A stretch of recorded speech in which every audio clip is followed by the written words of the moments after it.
Okay, in this video we're going to take an STL file in 3D WOX and we're going to turn it to a G-code so we can 3D print it. So the first thing we want to do is load our STL file that we created earlier. And here's one. Make sure you find your file. It has to be an STL file. I'm going to use the key tag 1. I'll open it. Now when you put it in here from an inventor, a lot of times it will not be sized correctly.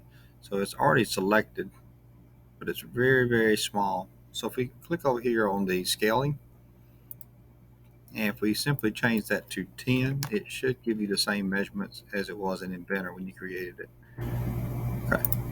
Now once you have it in the right size, now we're ready to layer it or change it to a G-code. And all you simply have to do is click this button here. However, if there were some parts that were hanging out and hanging over, maybe in another video, I'll show you how to add support to your 3D print. So now we're going to layer it. If it doesn't make sure it's selected.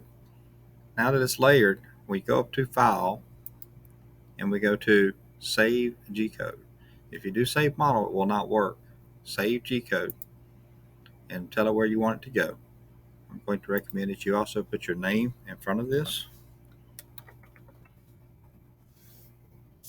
Hit Save, and this is the file that you put on a flash drive and take it to the 3D printer and print it out.